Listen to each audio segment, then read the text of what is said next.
Estamos en el segundo capítulo de la historia del pastor Edgar Redondo. Ya hablamos de su llamado, de su ministerio y de su familia. Ahora estamos en su oficina.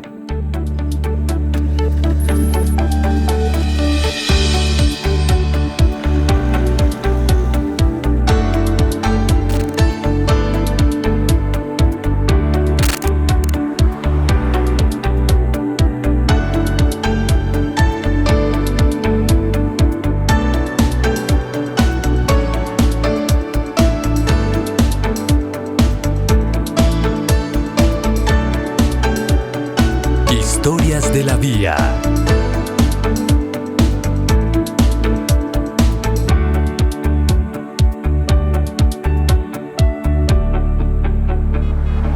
Qué rico tenerle nuevamente con nosotros, pastor. Sí, seguro, es maravilloso seguir contigo, Mauricio, conversando detalles de la vida muy poco conocidos. Y hoy vamos a hablar precisamente de este lugar, de su presidencia y del lugar donde Dios le ha puesto a servir, pastor. Pero empecemos hablando de cómo llegó usted a Medellín, desde dónde llegó, cómo fue la experiencia de su esposa y de sus hijas viviendo toda una vida en la costa norte de Colombia y ahora viviendo en esta gran metrópoli. Cuando en Bogotá nos nombraron para venir aquí como directores de ministerio personal, pues yo no quería venir. Tenía algunos objetivos por alcanzar allá en la costa, como por ejemplo aprender inglés. Estaba estudiando en el Colombo Americano. Pero aunque me negué y pedí que no, el pastor Leito me dijo, o vienes o te traemos. Así que llamé a su casa para avisarle a su familia, y cuando marqué a la casa, mis hijas que atendieron el teléfono gritaban, nos vamos para Medellín, nos vamos para Medellín. Mi esposa estaba estudiando su carrera de diseño allá en la universidad en Barranquilla, y ella ya había regalado lo más preciado que tiene una diseñadora, que es su caja de colores, a la mejor amiga, porque ya no iba a ir más a la universidad. Eso significó para mí que había que venir a Medellín. Ellas vinieron muy felices, vinimos aquí a la ciudad a trabajar en las oficinas de la Unión, conocer nueva gente, una nueva experiencia, adaptarnos. Sin embargo, bueno, la ciudad es una ciudad magnífica, Medellín, el clima y el estilo de vida nuestro iba a cambiar completamente al vivir acá en este lugar. Pero realmente vinimos con la disposición de servirle a Dios. Finalmente yo me vencí y dije, bueno, para lo que Dios quiera. Pastor, y ahora, para usted, ¿cómo esta ciudad y estas oficinas se convirtieron en bendición? Lleva usted cerca de 30 años en estas oficinas, en este mismo edificio. ¿No se ha convertido de pronto como en una cárcel el hecho de estar en el mismo lugar por 30 años? Bueno, sabes que yo tengo algo, quizá no sé si todas las personas sean así, pero yo desarrollo aprecio, amor aún por las cosas, ¿no? Por los objetos. Y yo este edificio lo amo. Yo a veces vengo aquí solo, cuando está todo el mundo de vacación, por ejemplo, tengo el hábito el 1 de enero de venir y orar oficina por oficina por las personas que la ocupan para que desarrollen su trabajo magníficamente en el año. Y orar por todo el edificio y los alrededores, pidiendo que los ángeles estén aquí. Es una ceremonia que hago cada año y yo siento que yo amo este edificio. Por supuesto, el día que me tenga que ir, me voy a ir tranquilo, igual ya me lo tengo que sacar del corazón y de la mente, pero mientras, este edificio para mí es un edificio muy especial que amo.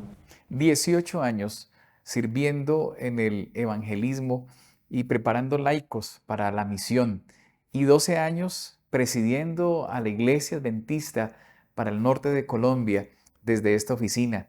Pastor, ¿qué implica el hecho de tener esa responsabilidad sobre sus hombros? Que tienes que orar más, ¿no? Uno tiene que orar más. Yo siempre creo que al ser el presidente, el representante legal, me gusta más decir eso. De la iglesia yo tengo que orar más que todos los demás, que la gente que trabaja aquí, que los pastores. siento ese peso y tengo que estudiar más y saber más porque a veces toca defender la iglesia. Pero es un peso grande el que uno lleva sobre los hombros.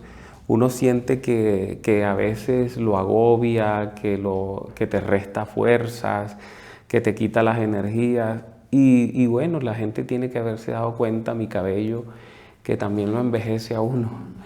Lo hace madurar sí o sí y lo hace envejecer.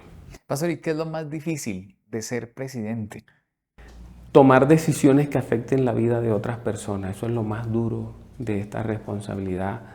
Cuando hay que decir sí al despido de un obrero, eso es muy duro para mí, muy duro, muy fuerte. La he visto soltar lágrimas en juntas y en reuniones donde se despiden a obreros y compañeros que se trabajó hombro a hombro.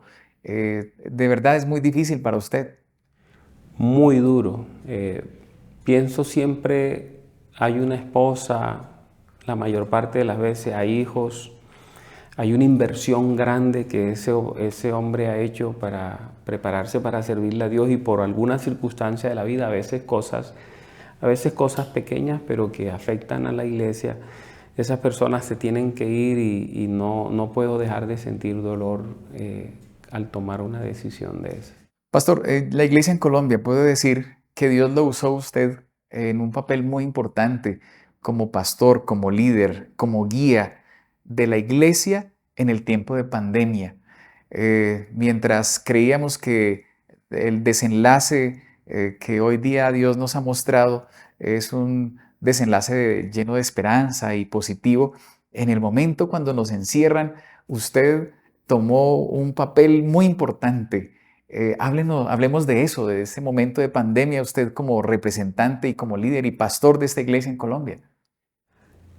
Pensé en el peligro grande, ¿no?, que se cernía sobre la iglesia, la desunión, que la iglesia se nos dispersara. No pensé tanto en la salud, en la seguridad nuestra como familia, sino en la salud espiritual de la iglesia, que la crisis no afectara a nuestros miembros, que no se nos fuera la gente. Entendí que iba a haber gente interesada en aprovechar el momento para sacarnos miembros. Y por eso, con la ayuda de UCN Media, decidimos ponernos al frente de la parte espiritual de la iglesia, ser el pastor de la iglesia y darle tiempo a los campos de organizar sus estudios y prepararse para tomar las riendas de la vida espiritual de los miembros de la iglesia mientras estaban encerrados. Pero USN Media ocupó un papel muy vital durante la pandemia porque a través de ellos pudimos llegar a los hogares de los hermanos, llegar cada sábado a la casa de los hermanos. Para mí era casi una visita, yo sentía que estaba con ellos, que llegaba la familia reunida. Era impresionante verlos, ¿no? Toda la familia reunida frente a un televisor esperando la programación del sábado. Fue magnífico. Dios me hizo sentir que era la tarea que tenía que hacer y creo que valió la pena. Amén, pastor. Y doy gloria a Dios porque el Señor le usó y usted nos pudo pastorear a nivel de teología, de estudio de la Biblia, pero también mensajes de esperanza. Esos sábados de esperanza nunca se podrán olvidar y bueno, damos gloria a Dios de que el Señor le pudo usar pastor. Ok, sabes que todavía cuando viajo, la gente me dice, estamos repitiendo los temas de la pandemia, o sea, quedaron ahí, están en el canal, en las redes sociales y la gente todavía se sienta a escucharlo. Y sabes que es una gran ayuda. Recientemente el pastor Durán me mandó una pregunta, me decía, hay una feligrés preguntando por el juicio, que cuando termine el juicio con los vivos, ¿qué va a pasar cuando termine con los muertos, qué va a pasar con los vivos? Y yo lo que hice fue tomar del canal el programa, el sermón sobre el juicio, y se lo mandé. Y la persona quedó muy satisfecha, o sea que el material está ahí haciendo un trabajo todavía. Quedó buen material. Gracias, claro que sí, pastor. Pastor, vamos a hablar de sus aficiones, de sus hobbies. siempre se interesa uno en saber cómo un líder de la iglesia usa su tiempo libre. Eh, Tal vez podríamos hablar de deportes, de viajes, pero en su caso entiendo que es la lectura y la escritura. Sí, a mí me gusta mucho la lectura. También lo aprendí muy niño, muy jovencito. Aprendí la importancia de la lectura. Al ser un niño bien pobre, yo iba a la escuela y me hacían mucho bullying. Cabezón, negro, eso me daban los Flaco. empujones, flaco, pipón. Me decían muchas cosas. Y yo llegaba a la casa muy desesperanzado, ¿no? Mi mamá no vivía con nosotros, ella vivía en Venezuela. Cuando asesinaron a nuestro padre, ella se fue a trabajar a Venezuela y nos quedamos con una tía. Entonces yo llegaba a la casa y le decía a mi tía, yo no vuelvo más, no voy a ir más. Y ella decía, pero ¿por qué? Allá me dicen cosas, no quiero ir. Entonces mi tía, muy inteligente, una maestra empírica, ¿no? Pues porque siempre tuvo una escuelita y todo, sin haber estudiado. Ella fue allá al colegio y analizó a todos los compañeros que yo tenía en el salón. Y los miró, su tamaño, su fuerza, todo, las capacidades. Y cuando vino me trajo el resultado de su investigación. Me dijo, mira, de verdad tú no tienes nada que hacer ahí en ese salón. Son niños más grandes que tú, son niños más corpulentos que tú, son bonitos, son blancos, tú eres negrito, ahí feíto, me decía mi propia tía. Entonces tú no tienes nada con qué luchar contra ellos. Pero yo me di cuenta que hay algo que puede hacer la diferencia, donde tú puedes ser mejor que todos ellos, y eso me interesó. Le pregunté a mi tía, ¿dónde, tía? ¿En qué puedo ser mejor que ellos? Me dijo, aquí. Señalando aquí en la sien, me dijo, aquí. En tu cabeza tú puedes ser mejor que ellos. No, explíqueme eso. Dijo, mire, yo me voy a dedicar, usted va a volver el mejor estudiante de ese salón. Usted va a leer, va a aprender, va a memorizar, todo lo que pregunten lo va a saber usted. Y es increíble que mi tía me haya dedicado tanto tiempo a que yo memorizara día a día todo lo que daban en clase. Yo lo tenía que memorizar. A la semana ella me preguntaba todas las clases de la semana y tenía que sabérmelas de memoria y me las aprendía. Lo del mes me preguntaba el cuaderno entero. Ella tomaba una paciencia y yo me sabía todas las cosas. Así que eso comenzó a hacer la diferencia en el salón de clases. Pastor, ¿y cómo aplicó eso ya después en su carrera de teología y posteriormente en el ministerio? Bueno, cuando yo vine a estudiar teología, aunque tenía una desventaja grande por desconocimiento, porque ellos eran más antiguos, eran hijos de adventistas, nacieron en hogares adventistas, tenían tiempo en la iglesia. De todas maneras, yo tenía una particularidad, y es que yo me podía aprender de memoria todo lo que decía el maestro, lo sabía al dedillo. Cuando llegaba el examen, yo preparaba un cuadernillo que se difundía entre los alumnos. Yo le decía, esto es lo que de aquí van a sacar los puntos para el examen. Durán era uno de los que se beneficiaba. Esto es lo que tienen que estudiar esto. Podía resumir, podía abreviar las cosas extensas. Eso me sirvió mucho, pues, la formación que mi tía me dio. Es de una gran ayuda, ¿no? En la formación, maestría, en doctorado, ha sido de gran ayuda. Y también a la hora de sentarme a preparar un sermón, son muchas las ideas que fluyen a mi mente de las lecturas que he hecho, ¿no? De las vivencias. Se me facilita preparar un tema, se me facilita escribir sobre un tema, precisamente por la lectura. La lectura es clave. ¿Qué libro le ha marcado, pastor? Regáleme un título. Bueno, mira, un libro que secular, voy a hablarte primero de un libro secular que me hacía pensar mucho en mi vida y en mi familia, fue Cien años de soledad, de Gabriel García Márquez. Yo ese libro lo terminaba de leer y lo empezaba otra vez. Lo llegué a leer más de 10 veces. Para no leerlo más, preferí regalarlo, porque si me quedaba con él, lo iba a leer nuevamente. Y después que murió Gabriel García Márquez, lo volví a comprar y lo volví a leer y le encontré cosas nuevas. Yo encontraba mi vida y la vida de mi familia retratada en esa historia de los Buendía. Por eso fue un libro que me gustó muchísimo. Y bueno, en el campo espiritual, la Biblia es vital para mí. Tengo el hábito de hacer el año bíblico casi cada año. Lo que puedo hacer es variar la versión, comprar una versión nueva para leerla, o la leo en inglés, vuelvo a la Biblia en español, pero la idea es que cada año pueda ser el año bíblico. Pastor, ¿y un libro espiritual de algún autor? Son muchos los libros espirituales, ¿no?, que me han llegado al corazón. Por ejemplo, al comienzo de la vida cristiana había una serie, eran como 3 libros, sobre el joven adventista, escrito creo que por Chay, si no estoy mal, era ¿Enrique Chay? Sí. Que me llegó mucho, me formó mucho en lo que tiene que ver con hábitos de vida.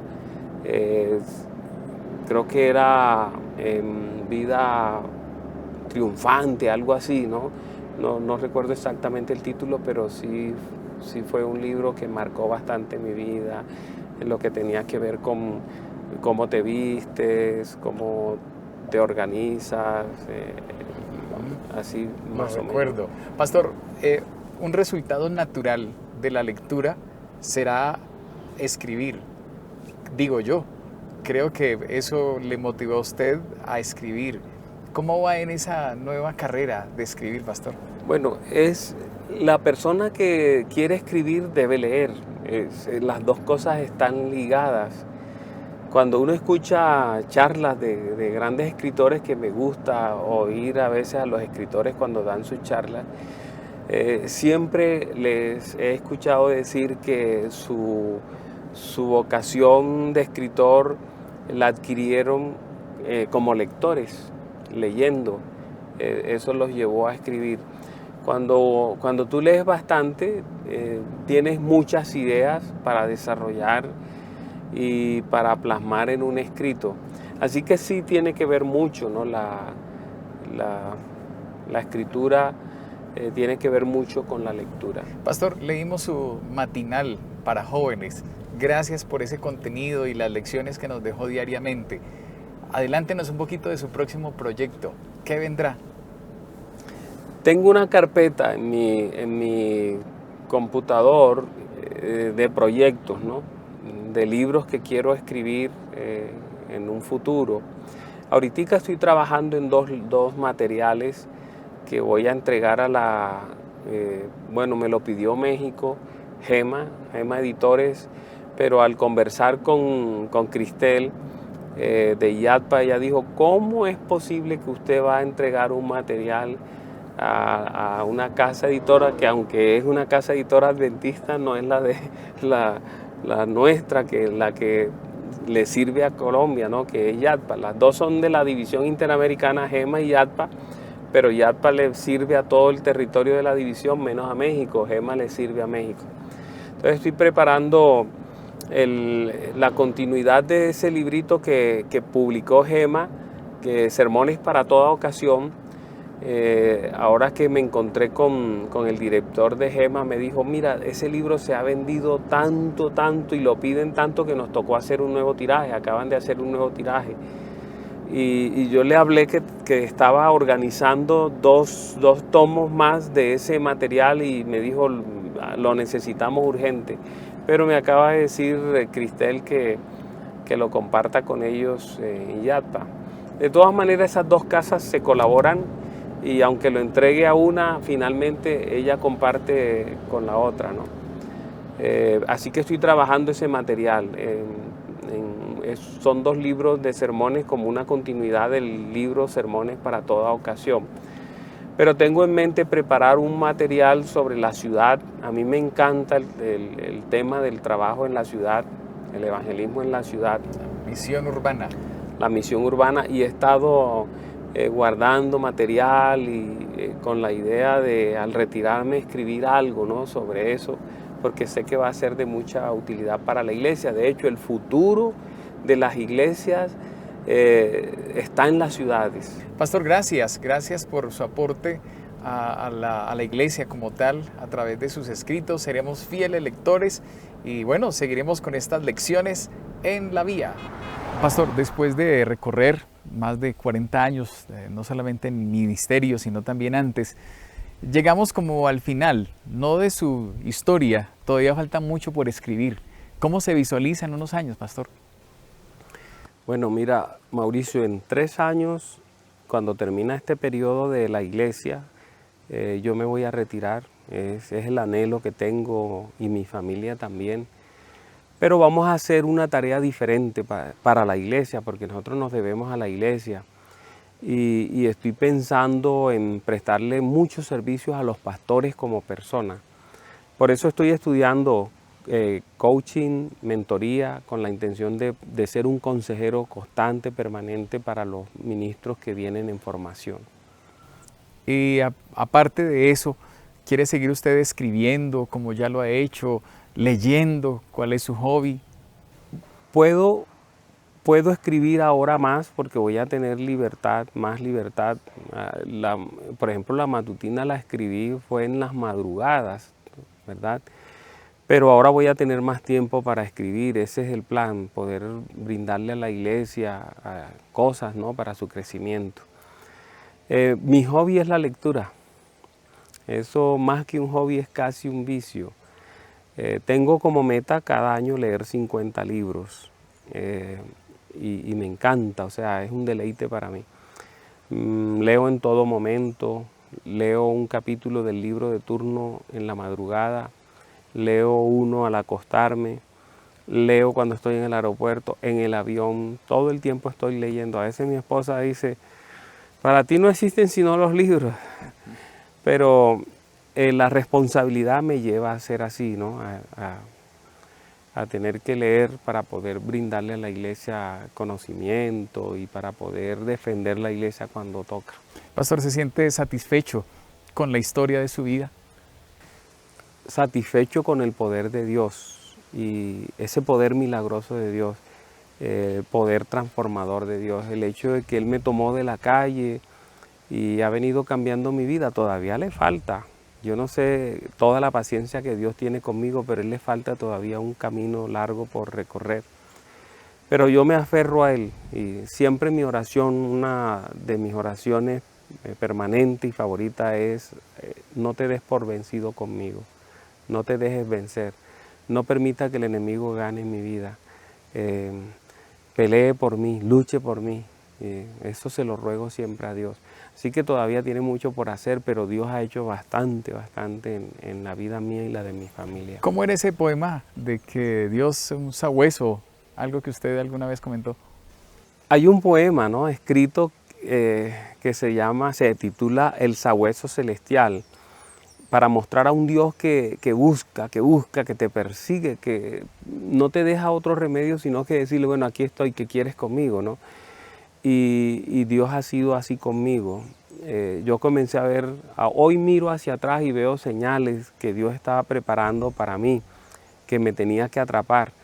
Y sí, un día vine a la iglesia y se cumplió ese anhelo de Él de tomarme como un hijo suyo y luego un servidor de Él. Pero Dios nunca desistió, Él siempre ha estado ahí. Y eso es lo que me da la esperanza de que a futuro finalmente Dios me va a salvar, a mí, a mi esposa y a mis hijas. No va a desistir, Él es el sabueso celestial. Pastor, usted siempre se ha mostrado como un ser imperfecto, que va en un proceso de crecimiento. Sin embargo, ¿qué lecciones considera usted que podemos tomar en este recorrido de la vía? Lecciones de su propia vida. Bueno, mi mentora espiritual, que fue la señora Alice Martínez, ella me enseñó el mayor secreto que yo he aprendido en la vida, y es a depender de Dios. Ella siempre me dijo, levante sus manos al cielo. En dificultad, levante sus manos al cielo. Cuando todo esté bien, levante sus manos al cielo. Ella decía, toda la esencia de la vida cristiana es levantar las manos al cielo. Y yo me preguntaba siempre, pero ¿por qué levantar las manos? Ella decía, cuando tú levantas las manos al cielo, le estás diciendo a Dios, no tengo nada, mis manos están vacías, pero tú lo tienes todo. Yo estoy necesitado, tú puedes suplir todo lo que me hace falta. Es un secreto. La oración es vital en la vida cristiana. Es clave. Nunca deje de orar. Aférrese a Dios en oración. La lectura es importante para el crecimiento. Como persona se crece. Un libro hace mucho en uno.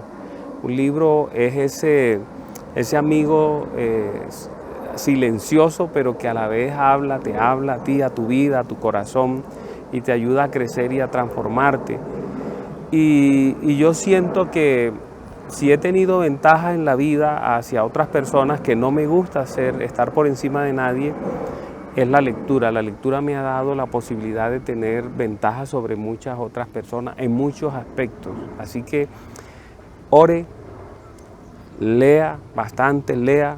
Es una recomendación para los jóvenes.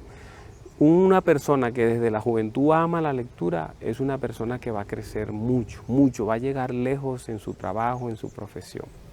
Pastor, solo agradecer porque usted se ha dejado conducir por Dios, porque usted ha abierto su corazón. Hemos podido conversar en estos 2 capítulos de lo que es la vida de un presidente, de un pastor, pero sobre todo de un siervo de Dios, de alguien que se ha dejado usar. Nuestros más grandes deseos, que Dios le bendiga en su próximo retiro, que estos sean años de abundancia y de bendición para la iglesia, para la familia Redondo Polo. Y gracias, pastor, porque nos ha contado cómo Dios le ha conducido a través de esta vía que recorreremos juntos hacia el reino de los cielos. Que Dios le bendiga, pastor. Ok, Mauricio, gracias. Bendiciones.